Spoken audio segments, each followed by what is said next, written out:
오늘 함께 보실 말씀은 에베소서 4장 7절에서 12절까지를 보겠습니다.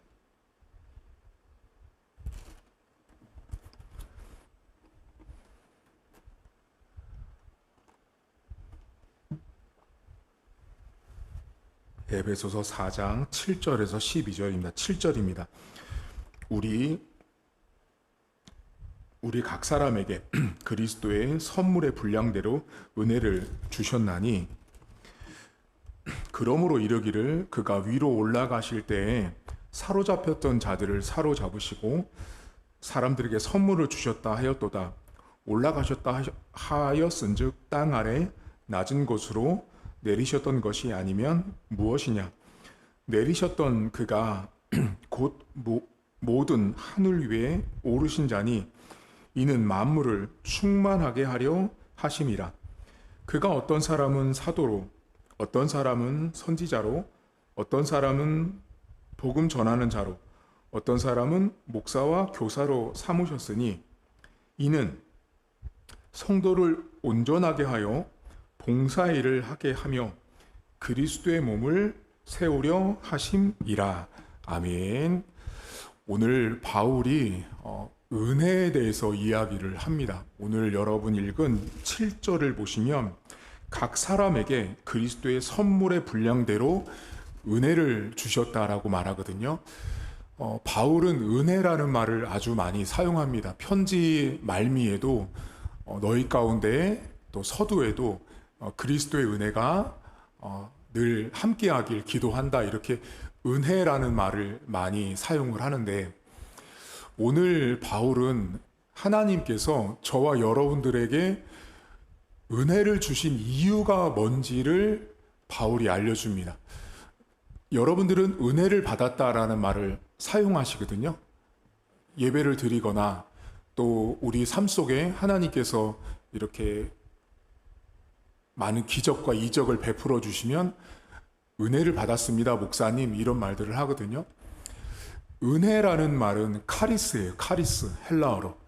여기 본문에 쓰인 카리스, 은혜라는 말인데, 원래 여러분 은혜라는 말은 인사라는 말이에요. 인사.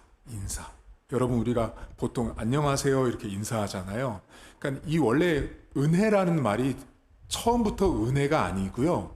이 은혜라는 이 카리스라는 말은 인사하다, 인사하다라는 말에서 온 말이에요.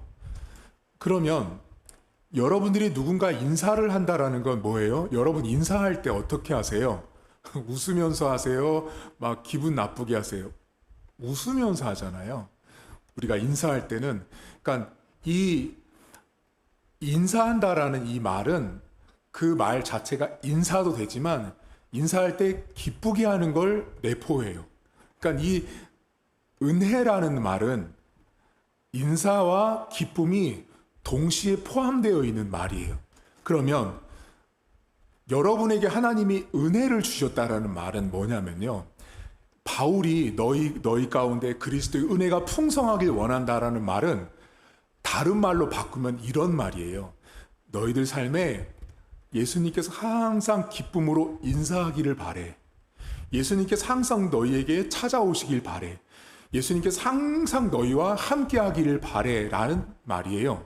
그러니까 은혜라는 말은, 여러분들이 은혜를 받았다라는 말은 다른 말로 바꾸면 우리 입장에서는 은혜를 받은 건데, 자, 하나님 입장에서 바꾸면 하나님 입장에서는 우리에게 찾아오시고 우리에게 인사를 하신 것과 똑같은 말이에요.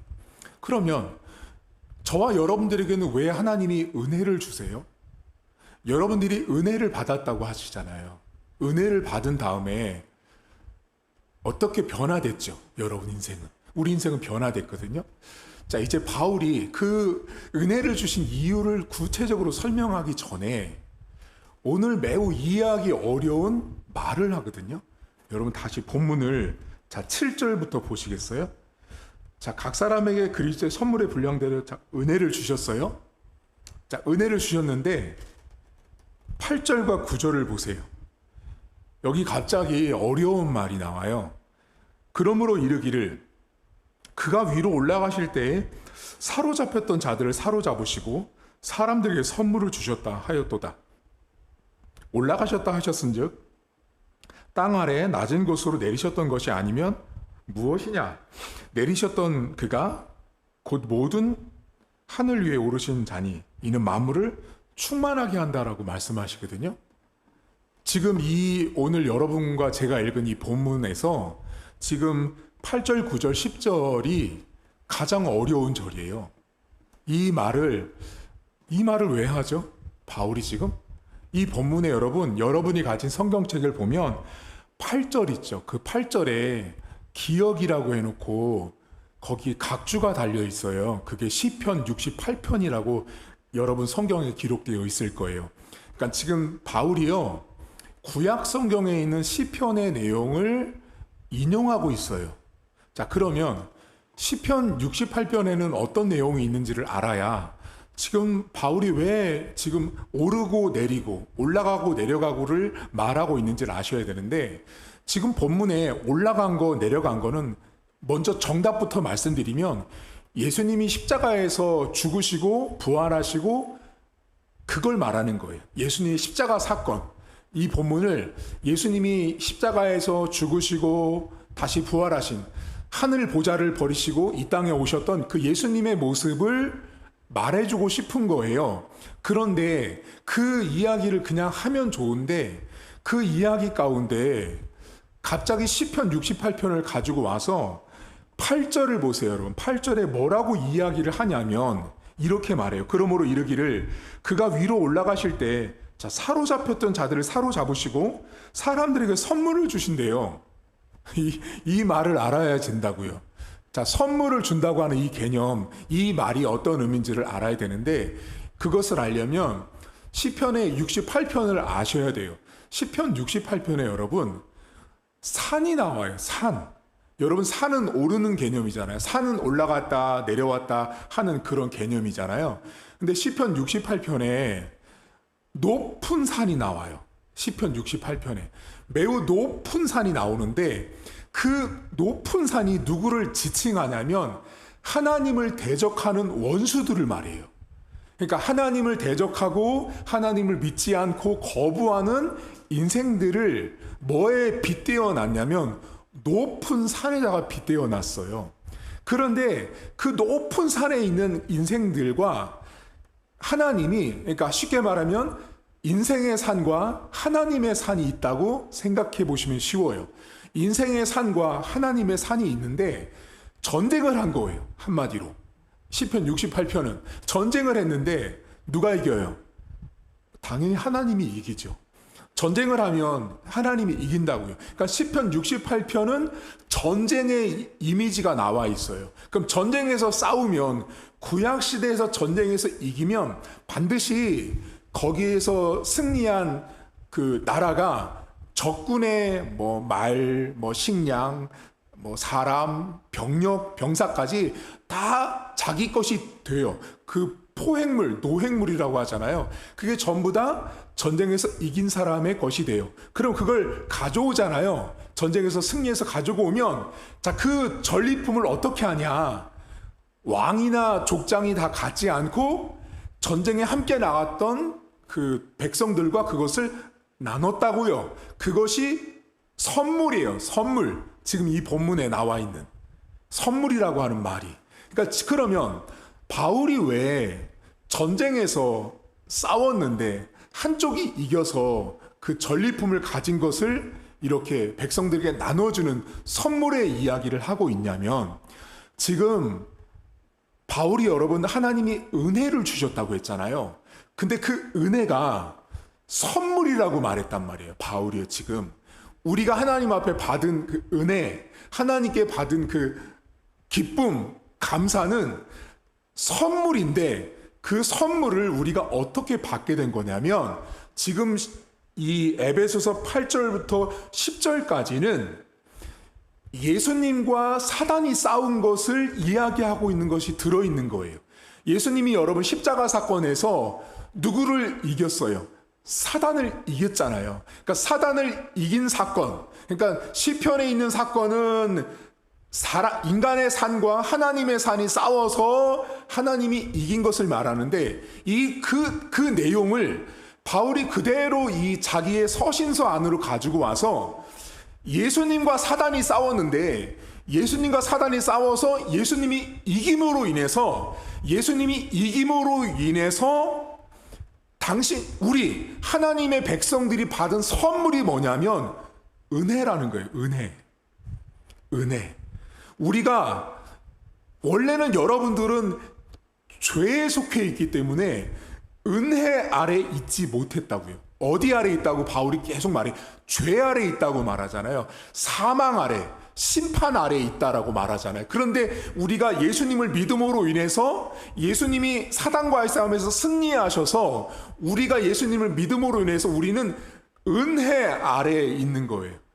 은혜 아래. 그래서 거기서 받은 것이 선물이에요. 선물. 그러니까 바울은 여러분 지금 이 은혜를 받은 우리에게 무슨 말을 해주고 싶냐면 이 에베소 성도들에게 너희들이 받은 은혜는 분명히 거저받았다. 하나님이 일방적으로 주신 선물이다. 하나님이 일방적으로 주신 선물이고 하나님이 자발적으로 주신 거다. 하나님이 은혜를 받을 만큼의 우리 자격이 안 되잖아요, 여러분. 행위로 보면 우리가 뭐 하나님 앞에 은혜 받을 게 있어요. 근데 우리는 은혜 받을 자격도 없다라는 거예요. 자, 은혜 받을 자격도 없는 우리가 뭐를 받았냐면 그 예수님이 사단과의 전쟁에서 싸워서 얻었던 그 사단을 이김으로 얻으신 것이 뭐냐면 너희가 받은 은혜라는 거예요. 은혜. 그러면 우리가 볼 때는 값없는 은혜라고 말하잖아요. 아유, 하나님 앞에 이렇게 한없는 은혜를 받았다고 말은 하는데 그 한없는 은혜를 말할 때 바울은 뭐를 말하고 싶냐면 그 은혜 안에는 예수님의 엄청난 희생이 있었다라는 걸 말하고 싶은 거예요. 내가 은혜를 받았지만 지금 예수님께서 이 구약의 전쟁에서 하나님이 이겼듯이 신약에서 예수님이 사단과의 싸움에서 이김으로 인해서 우리 죄인이 받은 것이 뭐냐면 은혜라는 거예요. 은혜. 그러니까 지금 바울은 매우 깊은 이야기를 해주고 있는 거예요. 우리는 여러분 은혜 받았다고 하면 우리 은혜 받았어, 감사해, 은혜야, 이렇게 말하는데 바울은 거기서 한 걸음을 더 나간 거예요. 뭐를 더 나갔냐면 너희들 그 은혜 그래 공짜로 받았어. 하나님이 값없는 자격 없는 너희들에게 그냥 줬어. 근데 얘들아, 그 은혜가 어떻게 주어졌는지 아냐? 그거 예수님 십자가에서 싸우셔서 거기서 승리하셔서 그때 얻은 것이 은혜야. 그게 너희들에게 선물이야 라고 말하고 싶은 거예요.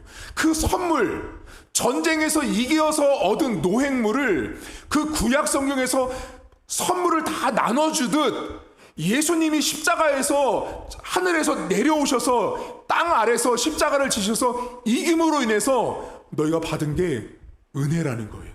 여러분, 따라서 저와 여러분들이 받은 은혜는요, 우리는 그냥 은혜를 되게 어떤 면에서는 그냥 당연하듯이 아니면 혹은 가볍게 내가 교회 다니니까 은혜 받는 게 맞지 라고 말하지만 한 가지 우리가 놓치는 게 있다라는 거예요. 그게 뭐냐면 너희가 받은 은혜는 너희가 사단을 이길 수 없고 사단과 싸울 수 없고 너희들은 사단을 대적할 수도 없는 무능력한 존재들인데 그 유일하게 사단을 이길 수 있는 예수님이 이겨주셨기 때문에, 싸워서 이겨주셨기 때문에 너희가 지금 받아들고 있는 게 은혜라는 거예요. 은혜.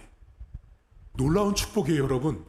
그러니까 바울이라는 사람은 하나님의 은혜가 뭔지를 너무 잘 알았어요. 여러분, 우리는 은혜라고 하면 어떤 생각만 많이 떠올라요? 내가 원했던 기도응답이 오고 일이 잘 되고 이런 것들이 우리는 은혜라고 말하죠. 맞아요. 그런데 그런 은혜들을 생각할 때 바울은 뭐를 생각했냐면 저 하늘 보좌를 버리고 내려오셔서 이 땅에서 사단과 전쟁에서 싸우셔서 승리하신 예수님을 바라보고 있는 거예요. 그래서 본문에 무슨 말을 해요? 8절, 9절, 10절 끝에 가면 만물을 충만하게 하시기 위해서라고 말하잖아요. 그러면 그 만물을 충만이라는 게 뭐냐면 여러분, 그 충만이라는 말은 다스리다라는 뜻이에요. 그러니까 결국 은혜를 받은 사람들은 더 이상 사단에게 다스림을 받지 않고 그 사단과의 싸움에서 승리하신 예수 그리스도의 다스림 아래에 있는 사람들, 그게 만물을 충만하게 하신 그리스도의 은혜예요. 은혜. 따라서 여러분, 저와 여러분들이 은혜를 받았다라는 말은 내 인생이, 내 영혼이 충만해진 거예요. 그 충만해졌다라는 말은 내가 더 이상 죄의 다스림을 받는 자가 아니라 그리스도에 의해서 다스림을 받는 자가 되었다라는 말이에요. 그러면서 바울이 뭐라고 말해요? 그렇게 다스림을 받는 사람들 가운데 누가 있냐면 선지자, 사도, 목사, 교사가 있다고 말하는 거예요. 그러니까 지금 바울이 에베소 교회 성도들에게 여러 가지 직분을 말하잖아요, 여러분. 그럼 그 직분을 말할 때 우리들은 뭐가 더 잘 보여요? 직분이 더 잘 보인다고요. 근데 바울은 뭐를 그 직분을 말하기 앞서서 그 직분을 어디로부터 받았는지를 먼저 말해준 거예요. 엄청난 십자가의 싸움으로 받았던 그 은혜를 받은 너희들 가운데 너희들은 그리스도의 다스림을 받아야 되는데 그 그리스도의 다스림을 받는 사람들의 여러 모양 가운데는 선지자도 있었고 사도도 있었고 교사도 있고 목사도 있었다. 그 말을 하고 있는 거예요. 그럼 결국 지금 에베소 교회 안에 교사도 있고요, 목사도 있고요, 사도도 있다고 쳐보세요. 그럼 그들은 전부 다 누구의 다스림을 받아야 하는 거예요? 누구의 충만이 있어야 되는 거예요?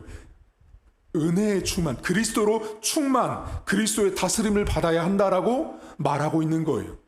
여러분, 그래서 성경은요 직분을 말하거든요. 근데 그 직분을 말할 때 그 직분은 철저하게 그냥 그 직분 자체가 중요한 게 아니에요. 그 직분을 어떻게 줬는지를 말할 때 철저한 은혜로부터 받았다는 거예요. 인생의 노력이나 의지가 아니라 하나님이 일방적으로 자발적으로 그냥 제한하지 않고 그 은혜를 사단과의 싸움에서 이겨서 얻은 은혜를 각각의 인생에게 주셨는데 그 인생은 반드시 교회 안에서 여러 직분이 있다라는 거예요. 그럼 그 직분은 하나님께 다스림을 받아야 돼요.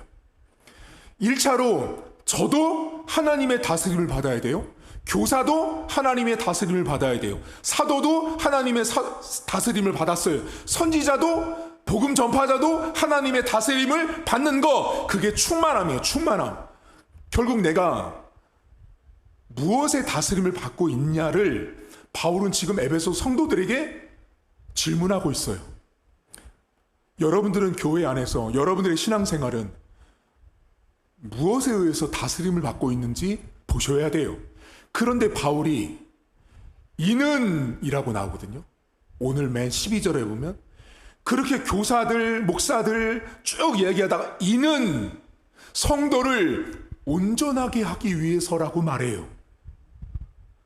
지금 은혜부터 쭉 시작해서 바울이 이러이러한 직분들을 교회 안에 주신 이유는 성도를 온전하게 하기 위해서 앞에 있는 여러 직분들을 하나님이 주셨다라고 말해요. 다시 말하면 모든 직분자들은, 모든 일꾼들은 성도를 온전하게 해서 그리스도의 몸을 세워가기 위해서 그 직분이 쓰임받아야 되는 거예요. 그러면 본문에 온전하게 하다라는 말은 헬라어 뜻이 한쪽의 그 저울의 무게를 맞추다라는 뜻이에요. 기울어진 저울의 무게, 한쪽으로 기울어진 저울의 무게를 맞추다. 다시 한쪽으로 기울어진 무게를 균형을 맞추다가 온전하게라는 헬라어 뜻이에요. 그럼 무슨 말을 지금 바울은 하고 싶은 거죠? 교회 안에 성도들 안에 성도를 온전하게 한다라는 건 뭐냐면 성도들 안에 저울로 봤을 때 기울기가 맞지 않다라는 거예요. 저울의 무게가 성도의 삶이 균형을 맞춘 게 아니라 한쪽으로 기울어져 있는 사람들이 존재한다는 거예요. 그렇게 한쪽으로 기울어져 있는 사람들을 균형을 맞추기 위해서 은혜를 받고 하나님께 다스림을 받는 목사, 교사, 전도자를 하나님이 세우셨다라는 거예요. 결국 교회 안에 있는 모든 성도들은 바울은 어떻게 봤냐면 불완전한 존재로 보고 있다는 걸 아셔야 돼요. 바울이 바라보고 있는 교회 성도들은 완전하지 않고 불완전한, 온전하지 못해서 저울이 한쪽으로 기울어져 있듯이 성도들이 그렇게 기울어져 있는 거예요. 왜 그래요? 죄인이라서 그런 거예요, 여러분. 죄인이라서 성도들은 균형을 잡지 못해요. 그래서 늘 즉흥적이고 감정적이고 자기 멋대로 살잖아요. 그게 뭐예요? 한쪽으로 기울어져 있는 거예요. 그 균형을 맞추기 위해서 목회자들은 설교해야 되고 교사들은 아이를 가르쳐야 되는 거예요. 따라서 여러분들이 내가 설교를 들으면서 교회에서 가르침을 받으면서 저건 내가 부족한 거네, 저건 내가 틀렸네, 저건 나의 죄네, 이거 뭐냐면 균형을 맞춰가는 거예요. 여러분들이 설교를 들으면서 그렇구나, 아멘, 이건 여러분들이 기울어져 있는 그 저울의 이 균형추를 이렇게 맞추는 거예요. 뭐처럼 예수님이 원하는 분량만큼 그렇게 계속 성장해 가는 거예요. 그럼 여러분 이 저울추 있죠, 이거 언제까지 해야 되는지 아세요? 여러분 천국 갈 때까지예요. 여러분이 천국 가실 때까지 이 저울의 균형은 안타깝게도 맞추어지지 않는답니다. 여러분들이 천국 가는 그날까지 여러분들의 이 균형 잡히지 않는 무게를 끊임없이 강단에서 나오는 말씀을 통해서 여러분들이 성경을 읽으면서 여러분들이 기도하면서 그 균형이 계속 조금씩 맞춰가는 거예요. 다음에 보겠지만 에베소에 또 그러잖아요, 바울이. 그리스도의 장성한 분량에까지 도달하게 만들어요.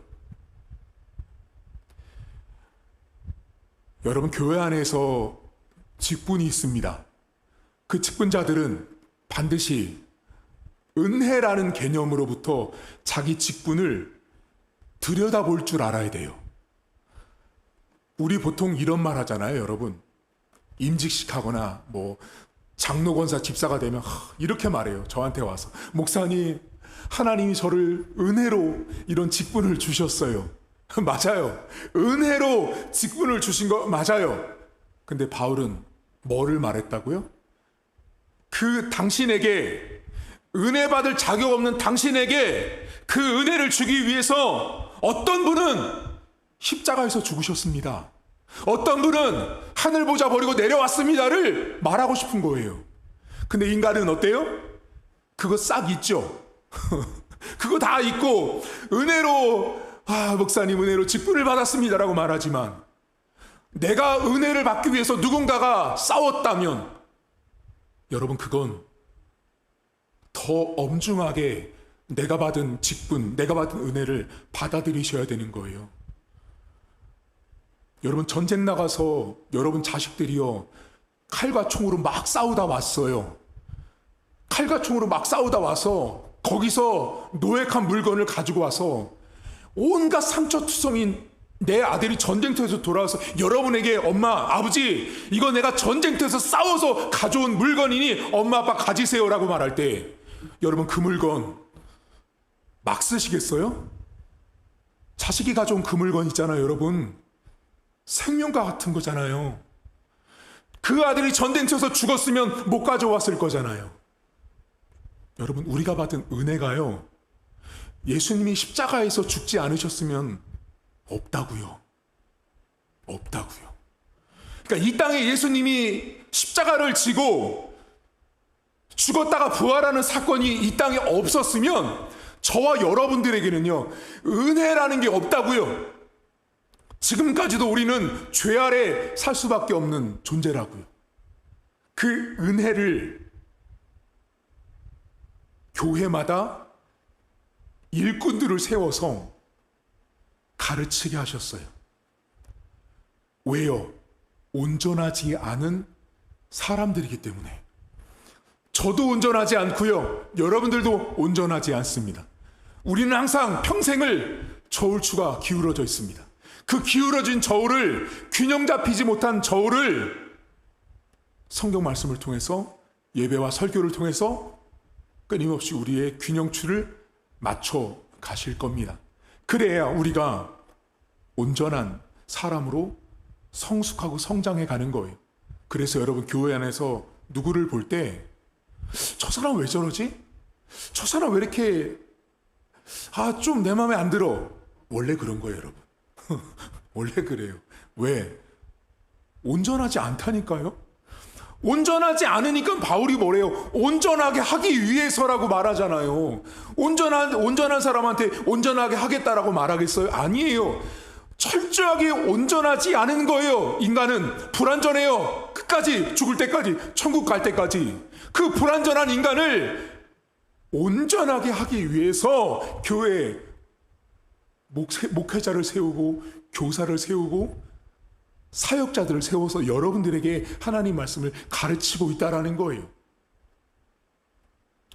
우리가 받은 은혜는 분명히 자격 없는 내가, 받을 수 없는 내가 받은 놀라운 축복이에요, 여러분. 하지만 그 은혜를 기억할 때 예수님의 십자가를 꼭 기억하셔야 돼요.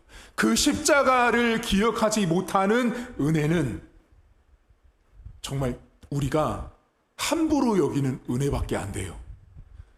잘 되는 것만 은혜다. 높은 자리에 올라가면 은혜다. 그리고 뭐는 까먹어요? 예수님이 싸우신 사건은 잊어버린다는 거죠. 교회 안에서, 강단에서 여러분들에게 매주마다, 매 예배마다 이렇게 말씀이 증거됩니다.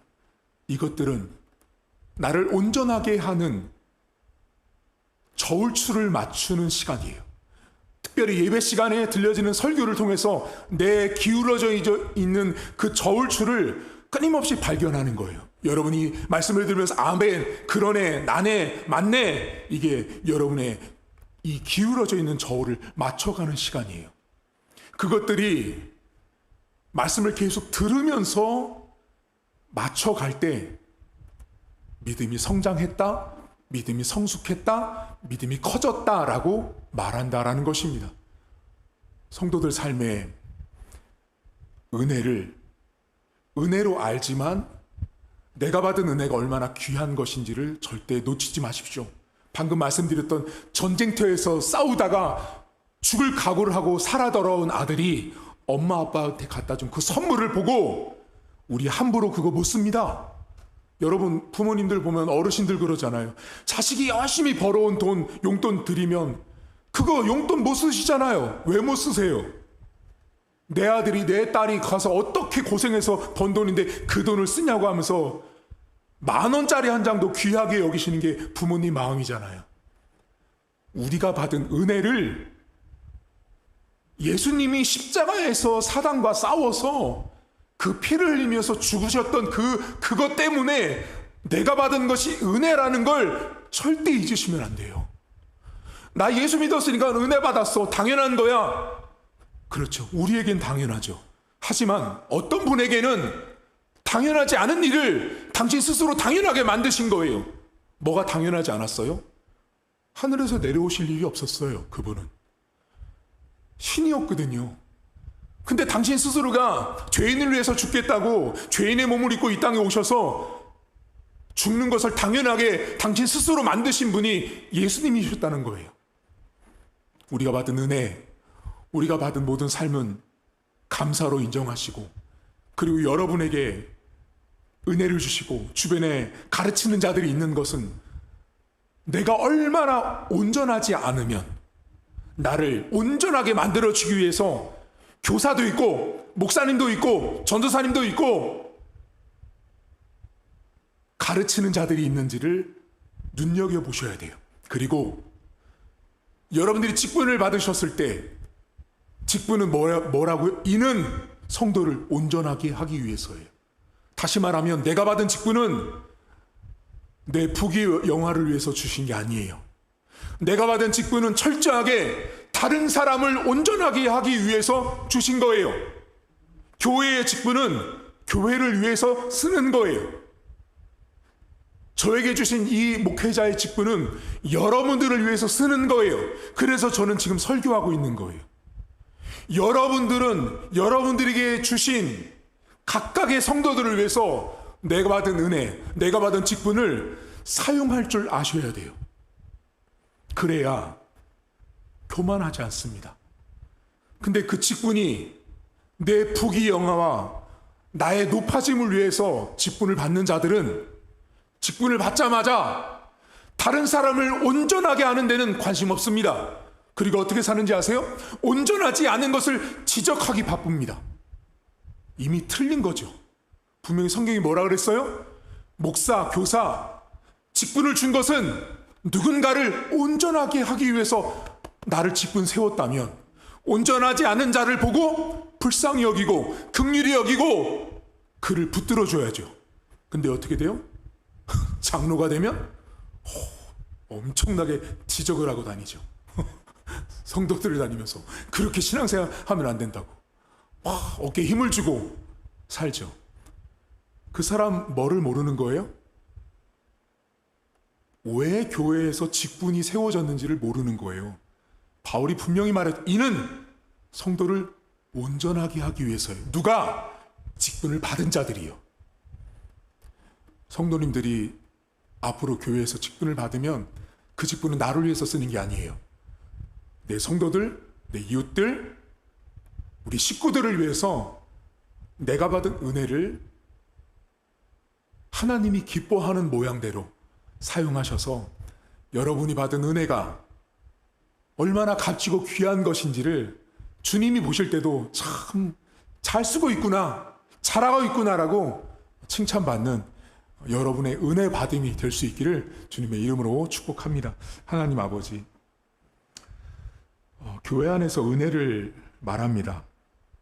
하지만 사람들이 은혜를 말하지만 그 은혜가 얼마나 어렵게 주어졌는지는 사람들 다 잊고 삽니다.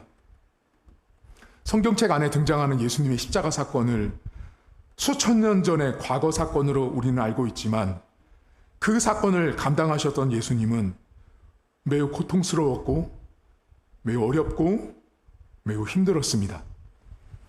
그분께서 그 십자가를 지시고 그 영적인 세계에서 영적인 싸움에서 사단과 승리하셨기 때문에 우리가 받은 것이 은혜입니다.